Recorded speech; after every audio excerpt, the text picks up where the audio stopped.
Hola, hi, this is Al, your statistics instructor. Let's get to work.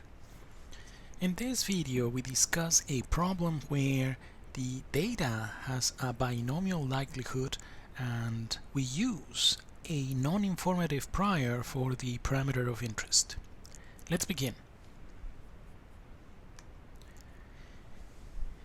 Here's a problem I would like to solve with you in this video. Okay? Take a quick look at it.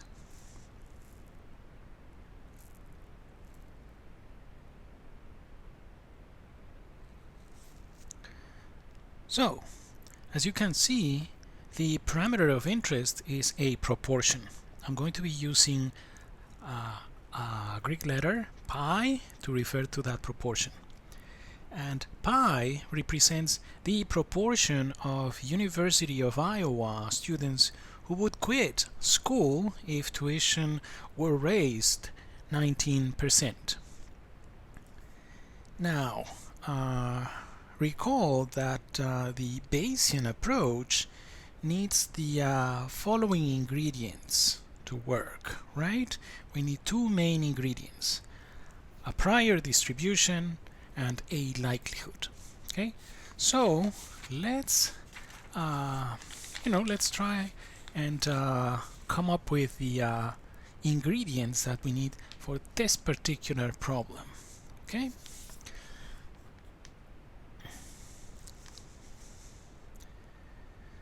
So let's talk about the prior distribution first. Prior. So remember that the prior distribution reflects our knowledge about the parameter of interest. So since in this case we have a proportion, right? Proportions must be between 0 and 1, right? So something more that you have to remember is that in Bayesian statistics we consider parameters random variables, right? So that's why they have a probability distribution, right? So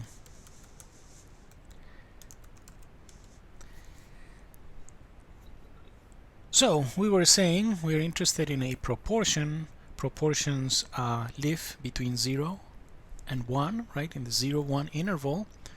So in this case, if a person has little knowledge about university students, it might be a good idea to consider a uniform 0-1, right? So that would translate into saying that all values in the 0-1 interval are equally likely, and we're not going to be including 0 and 1. Okay, so it's going to be the open interval 0-1. So a uniform 0-1, it's an example of something called a non-informative or vague prior in this case. So it would be a non-informative prior for proportion. Okay. So now let me use the following notation for that prior distribution. And we said that we are going to be interested in the following parameter pi, a proportion,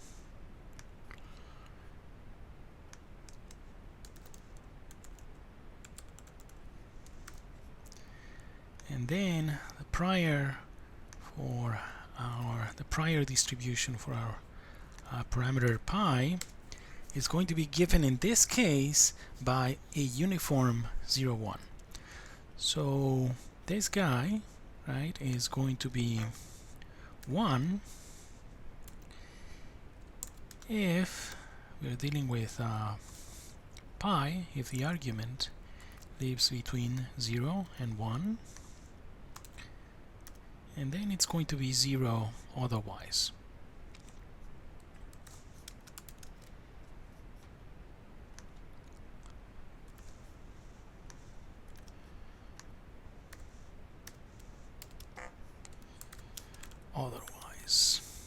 Okay. Okay. So we have our first ingredient, right? Our prior.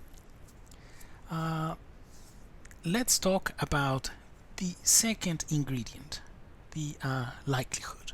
Okay. So likelihood. Let me define the following 0, 1 variable. Okay, let me define variable xi, which is going to be 1 if the ith student would quit school if tuition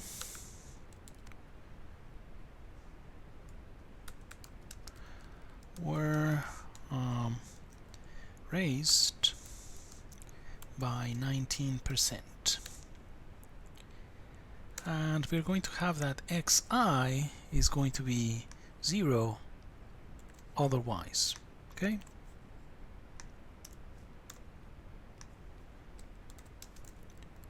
Otherwise. Okay? Now that 0, 1 variable, it's an example of a Bernoulli random variable, right? We're going to be consider this our success and this our failure. Okay? We are also going to assume that students are independent. Okay? So we are going to have probability of success, meaning the probability that xi equals 1. Well, that's going to be our unknown parameter pi.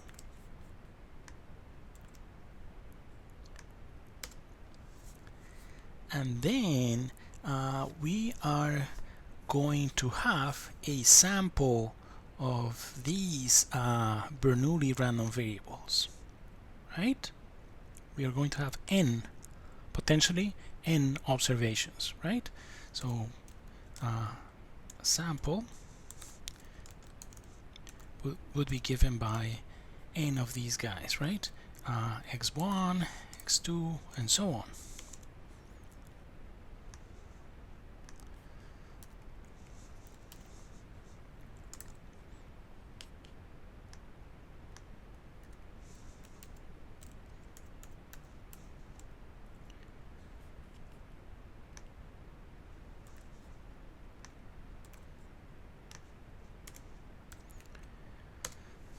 So now, if we want to combine the information contained in n of these Bernoulli random variables, what we could do is define another random variable, right?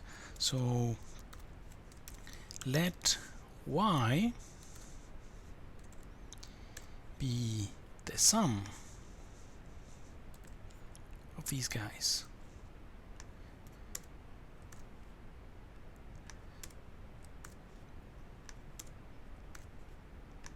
Okay, makes sense. Now,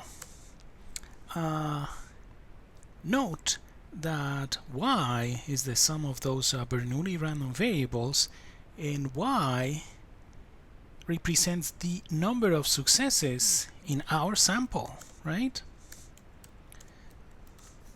Number of successes in our sample of size n, right?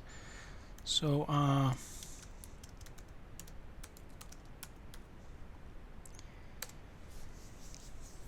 clearly, right, given the assumptions that we have, right, we're assuming that students are independent. We're assuming that they have the same probability of quitting school, right? That probability of success, right, is constant for all these guys. So we have independence. We have the same probability for each of those guys. We have a fixed number of trials n. So clearly y must have a binomial distribution. So y has a binomial distribution with parameters n and pi, where pi is our probability of success. So if we knew pi,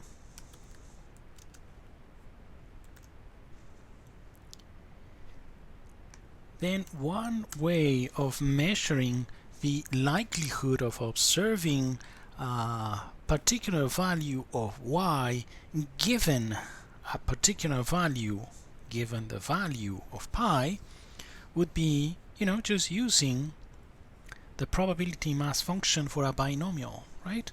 So let me write this down. Probability of observing y given that value of pi would be just, n choose y, which would be n factorial divided by y factorial times n minus y factorial times pi to the power y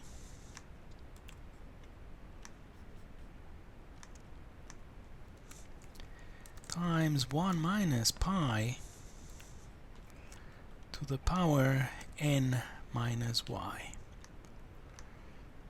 Okay, so we have seen that probability mass function before in our review. Also you have seen it before in sta360, right? And we know that y could assume the following values: 0, 1, 2, up to n, right? Because it represents the number of successes. Well, now this guy, right? This guy here is our second important ingredient. It's our likelihood. So we have our prior distribution, we have our likelihood. Now to combine these two ingredients, we need to use Bayes' theorem to obtain our posterior distribution, right? So let's talk about our posterior distribution. Posterior distribution.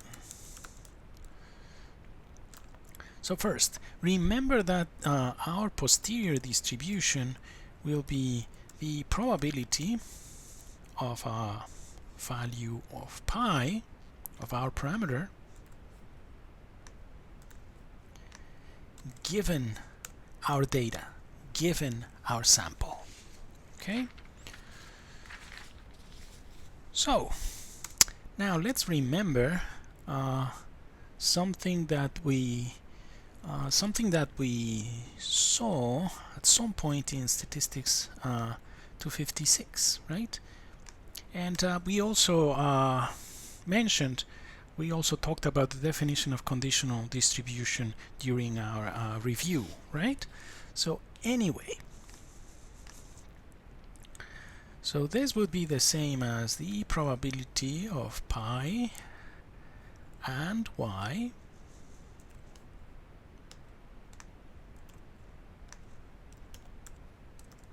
divided by the probability of y. Now let me make a parenthesis here.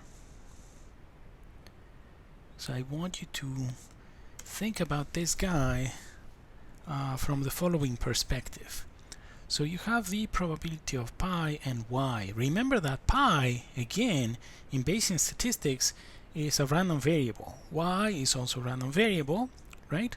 So what we have here in the numerator is the joint probability function for pi and y, right?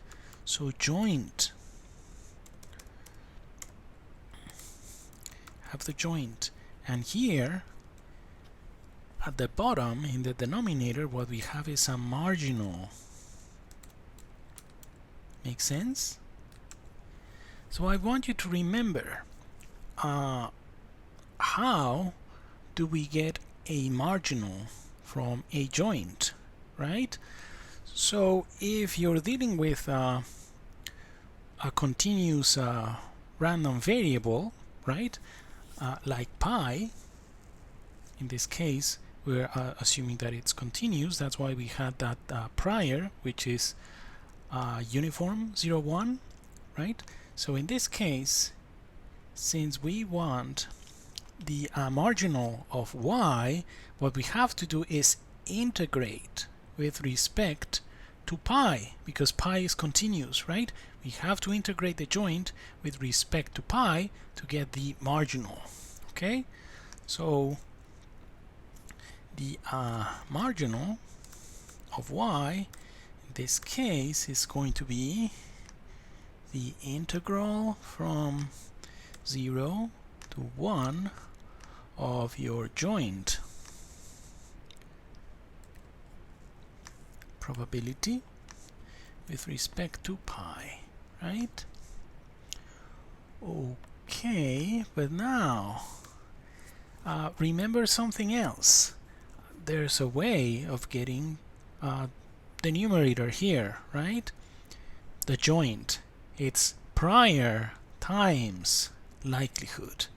So now let me rewrite this like this: prior times likelihood.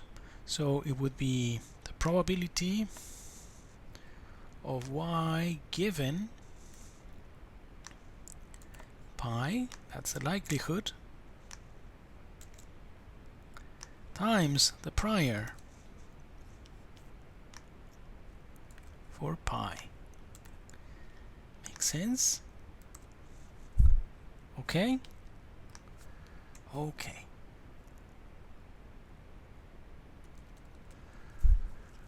So, let me copy paste this. I'm going to use it again below, but now what we have here is our numerator will be prior times likelihood. Oh, well, let me copy the denominator first.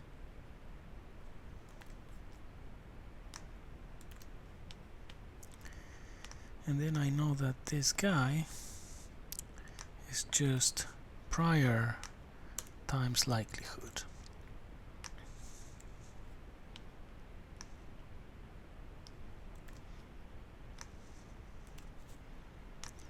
Okay, makes sense? So that's Bayes' theorem in this case, and this guy is going to help us find our posterior distribution. This is our posterior now, okay? Posterior distribution. Okay. So now let's talk about an example. Right now we have everything in place. We had our prior, which in this case we said was going to be a non-informative prior for pi, a uniform 0, 1. Our likelihood, right, is going to be a binomial. We combine prior and likelihood to obtain our posterior like this using Bayes' theorem, right? Because here below what we're going to have is basically the law of total probability, and here to obtain the numerator, well, we just use definition of conditional probability, but the combination of those two results, right, gives this, which is Bayes' theorem, and that is going to help us obtain our posterior. Okay, so now let's talk about a particular example about our problem. So say that you have a sample of size 50, okay? So now we want to come up with an estimate of the population proportion pi. Okay, so let's do that. Furthermore, assume that n equals 50, your sample size is 50, and assume that y is equal to 7. You had 7 successes, meaning 7 students said that they would quit school if tuition were raised by 19%. Okay, so our example goes like this. Example, sample size 50, number of successes 7. Okay, so our prior hasn't changed, right? Our prior is just going to be the probability, well, this guy p of p of pi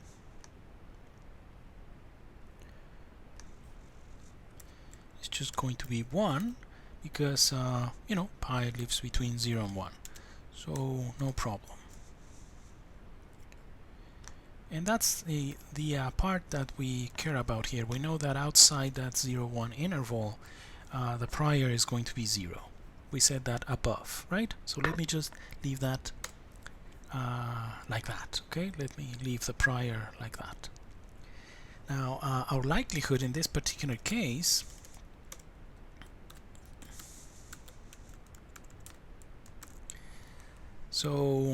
is going to be the probability of observing a particular value of y given a particular value of pi. Okay, and it's going to be binomial,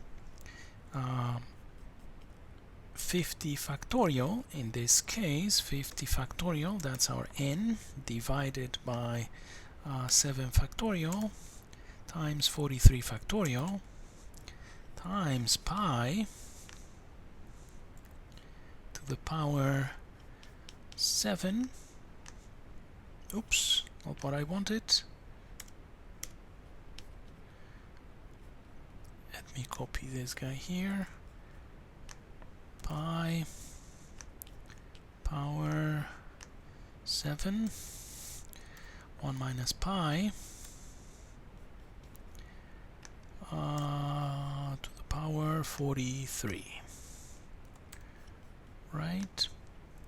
Okay. Finally, posterior.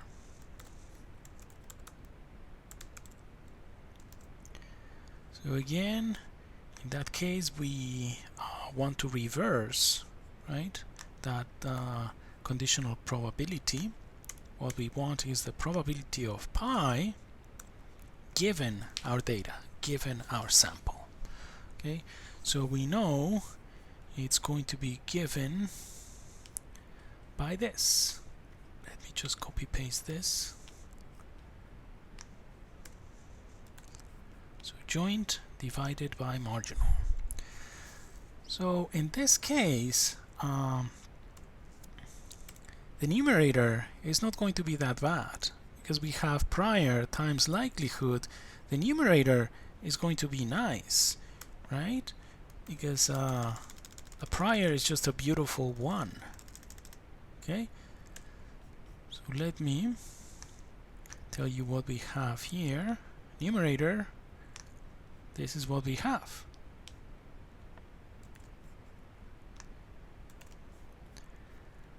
But for the denominator, we need the integral of this with respect to pi. Let me write that down. Okay, so we need the integral from 0 to 1 of that expression with respect to pi. There we are. Okay, so let's deal with that denominator. Okay, denominator.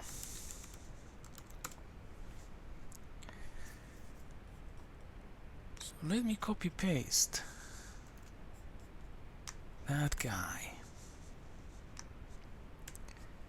First, note that this here looks ugly, but it's a constant with respect to pi.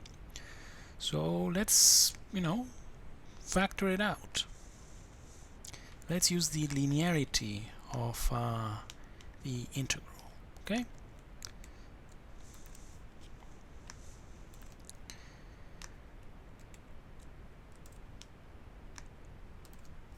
Make sense? No problem. Now, I want you to take a good look at this guy here. This should remind you of something that you have seen before, and something that you have seen recently. I mean, you have seen it in sta360, but we also talked about something like this in our review, right? We talked about this in our review, and you should remember this kind of expression. This should remind you of a beta distribution, okay?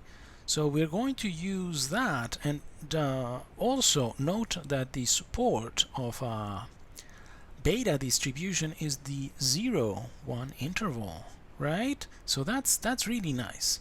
Okay, so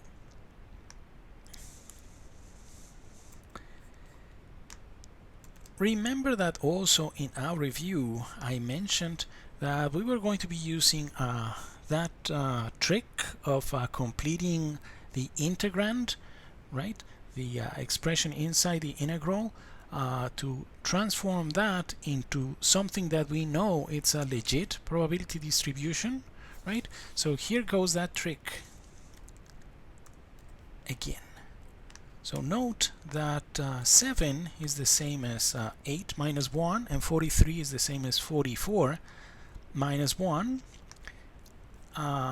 You have to remember that the constant that makes this kind of expression a legit probability distribution involves the gamma function evaluated at alpha plus beta, which in this case beta would be 44. So gamma evaluated at alpha plus beta divided by the gamma function evaluated at alpha times the gamma function evaluated at beta.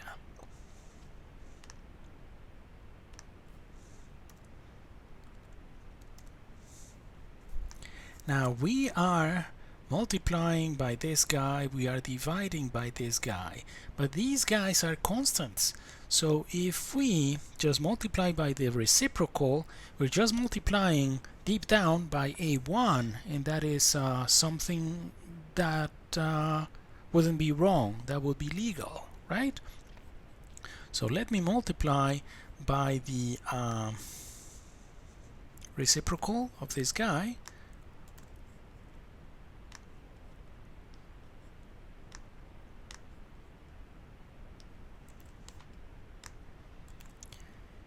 and again noting that this here, right, represents the probability density function of a beta distribution with parameters alpha equal to 8 and beta equal to 44, then this integral, since we're integrating with respect to pi from 0 to 1, this is going to be equal to 1. So what we end up with is just this. Okay? Now, this is the same as gamma evaluated at 52, right? Now, something else that you should remember is this. If and I think we mentioned it, but let me mention it again. If n is a positive integer, then the gamma function evaluated at n is going to be the same as n minus 1 factorial. N minus 1 factorial.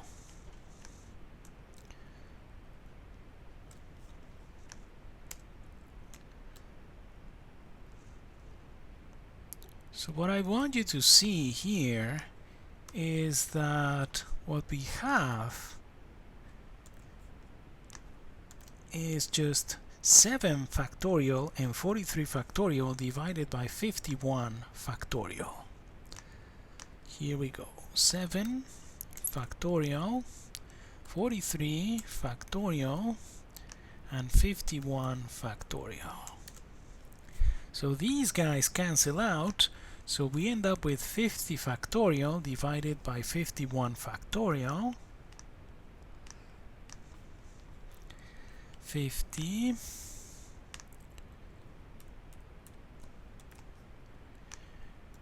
divided by 51, well, 50 factorial divided by 51 factorial.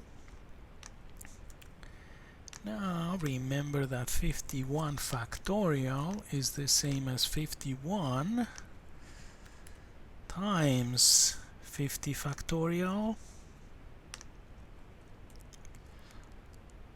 Okay, let me copy paste this guy, and I'm going to be doing this. 51 times 50 factorial. So these guys cancel out, and we end up with a beautiful 1 over 51. And that 1 over 51 happens to be our denominator. Okay? Make sense? Okay. So let's go back to what we had before, right? Our posterior was this guy.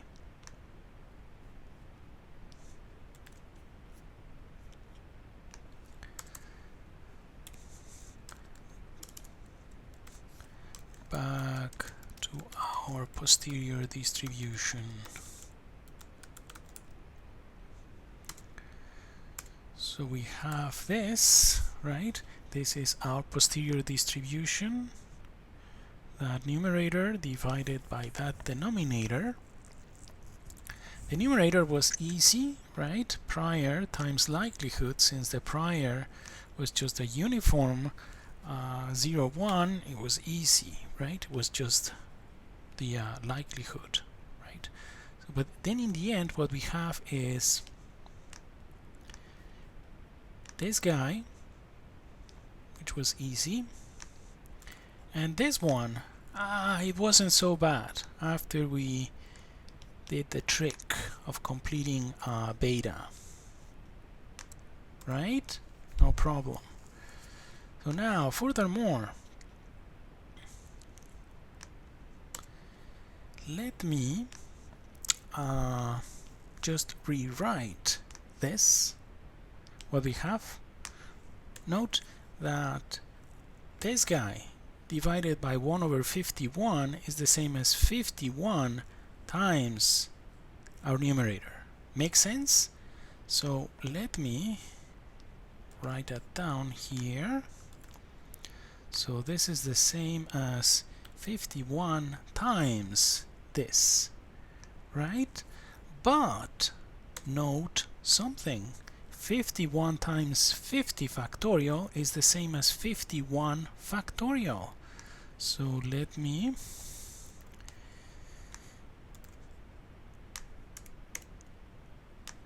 write down a 51 factorial instead of that.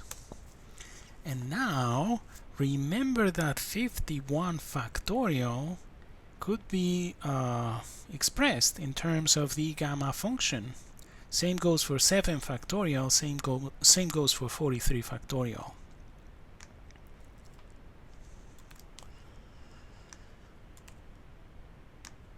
So this is the same as the gamma function evaluated at 52.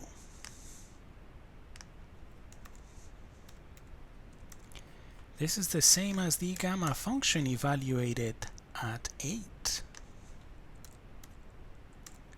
and this is the same as the gamma function evaluated at 44.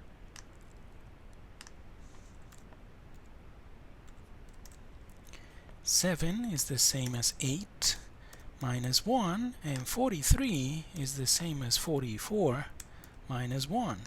And this we have for a pi that lives between 0 and 1, right? It's a proportion. And then we go, guess what? That's our posterior.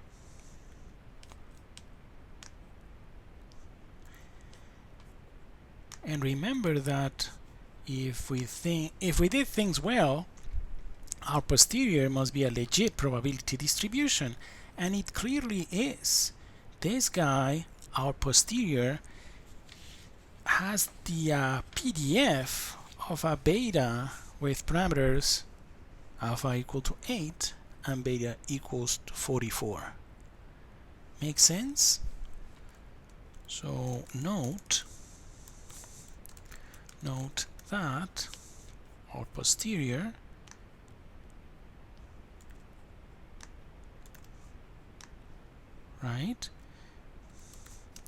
is a beta random variable with parameters alpha equal to 8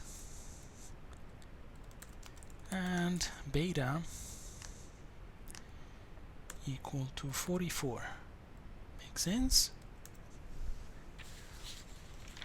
Nice. So finally, right, what we said is we would like to provide an estimator of pi, right?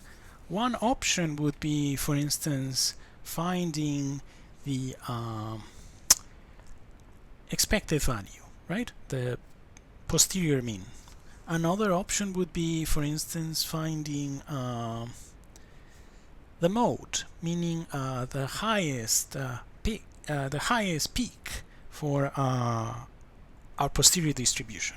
Okay, so let me make a graph for you of our prior against our posterior, and then as a kind of as a homework problem, try and find the mode for our posterior distribution. Okay, so let me just write that down. Homework, finding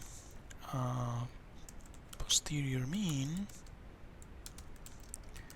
and posterior mode, and this is just the highest peak of posterior, right? Oops. Okay.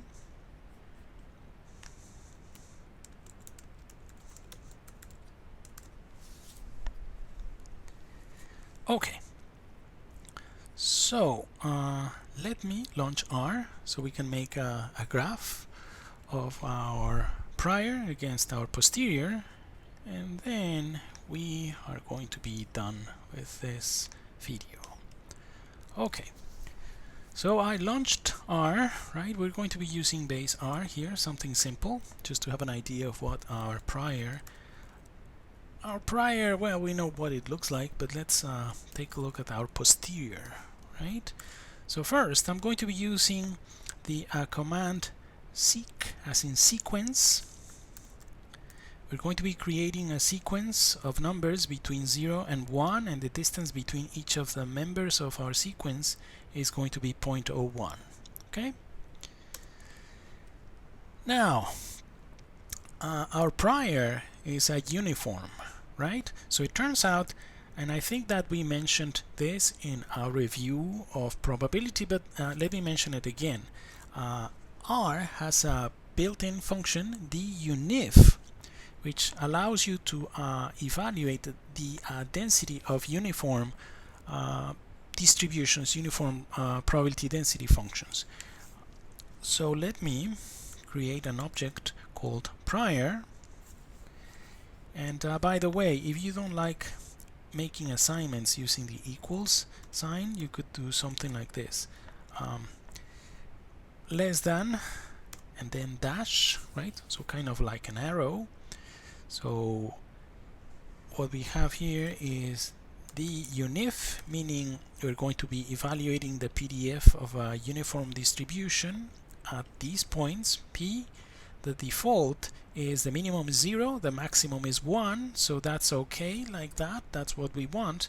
So let me leave that expression like this. So what we're saying here is the unif gets this. It's assigned to the object that we're calling prior. Okay. So just two different ways of making assignments, using the equals sign, or there's kind of a arrow, right? So it's just less than and then dash, right? Okay. So posterior, the posterior distribution, right? What we saw is that we end up with beta, random variable with parameters alpha equal to 8 and beta equal to 44. So something that might be helpful is see how this guy is defined in R. So it turns out that if you need help and you know the name of the function that you're going to be using, just type help, and then in this case we want to use d beta, which is the density of a beta. So it has two parameters, shape equals, well, shape 1 and shape 2. Let's see what they mean.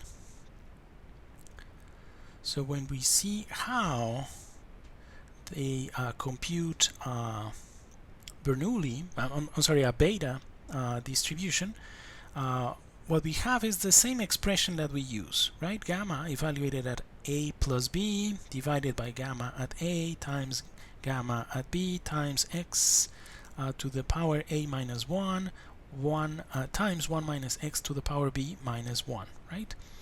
And this guy a will be the shape 1 and b is shape 2. So this is alpha, this is our beta. Okay, so our posterior is going to be just we want to evaluate beta, random variable here for these numbers p, and the parameters that we want are 8 for alpha, so shape 1 equals 8, shape 2 meaning beta equals 44. And now let's use a plot. Okay, the syntax is first you need the numbers that go on the horizontal, then the numbers that go on the vertical. So first I'm going to be plotting the posterior. The type of graph that I want is type equals L as in line, and I want a blue line. Okay, so that's what our posterior distribution looks like. That's what beta with parameters 8 and 44 looks like. And now I want to add the prior to make a comparison, right? So I'm going to be using the command lines, then the numbers that go on the horizontal, these proportions, and then the evaluation of a uniform. We know what it looks like. It's going to be just a constant, right? So and now I want this guy to be red, and I want a dashed line. So LTY is telling R that I want a dashed line, okay, instead of a solid line. That's it. Okay, so you can check later that the mode for our posterior distribution, the blue curve, right, that the mode is located at pi equals 0.14. Okay, that happens to be the mode. Okay, So according to our analysis, values of pi around 14% are more likely than others. And note that we started with, assuming that any of those values between 0 and 1 were equally probable. Okay? So, let's summarize what we did here. We just were interested in analyzing a situation where our data had a binomial likelihood. The parameter of interest was pi, a proportion, and we used a non-informative prior for that parameter of interest, right? We used a uniform 0, 1. Okay? And well, just using Bayes' theorem, our prior and our likelihood, we came up with our posterior distribution. And using the posterior distribution, we can say things like what we just said. It seems that values around 14% are more likely than others. Okay? Well, that's it for now. Thank you so much for watching. Please take care and keep working hard. See you next time. Bye.